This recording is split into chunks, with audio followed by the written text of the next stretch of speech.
നമ്മുടെ നാട്ടിലിപ്പോൾ ബിൽഡിംഗ് കൺസ്ട്രക്ഷൻസിന് വേണ്ടി ഏറ്റവും കൂടുതൽ ഉപയോഗിച്ചുകൊണ്ടിരിക്കുന്നത് ഹോളോ ബ്രിക്സ് ആണ്. ഒരു സമയത്ത് ചൂടുള്ള ഇഷ്ടികയായിരുന്നു ഉപയോഗിച്ചുകൊണ്ടിരുന്നത്. ഇഷ്ടിക ഇപ്പോൾ നമ്മുടെ നാട്ടിൽ കിട്ടാനില്ല. അതുകൊണ്ട് ഹോളോ ബ്രിക്സ് ആണ് നിർമ്മിക്കുന്നത്. ഹോളോ ബ്രിക്സ് ശരിക്കും പറഞ്ഞു കഴിഞ്ഞാൽ സിമൻറ്റും മണലും കൂടെ ചേർന്നിട്ടുള്ള ഒരു പ്രത്യേക മിശ്രിതമാണ്. അതിങ്ങനെ പരുത്തി പോലെ ഇരിക്കും.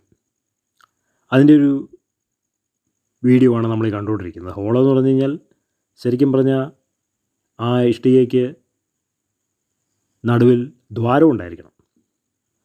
ഇപ്പോൾ എല്ലാ ഹോളോ ബ്രിക്സിനും ദ്വാരമില്ല.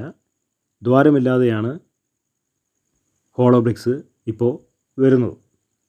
ദ്വാരമുള്ളതുകൊണ്ട് ദ്വാരമില്ലാത്തതുകൊണ്ട് എല്ലാ ബ്രിക്കുകൾക്കും ദ്വാരമില്ല. ഈ ദ്വാരം ഉള്ളതിൻ്റെ ഏറ്റവും വലിയ പ്ലസ് പോയിൻ്റ് എന്തെന്ന് പറഞ്ഞു കഴിഞ്ഞാൽ അത് തണുപ്പായിരിക്കും. അതിൻ്റെ ഉള്ളിൽ എപ്പോഴും വായു നിറഞ്ഞിരിക്കും. ഇപ്പോൾ മിക്കവാറും എല്ലാ ബിൽഡിങ്ങുകളും ഹോളോ ബ്രിക്സ് കൊണ്ടാണ് നമ്മുടെ നാട്ടിൽ പണിയുന്നത്. അതുകൊണ്ടാണ് പണി വേഗം കഴിയുന്നത്.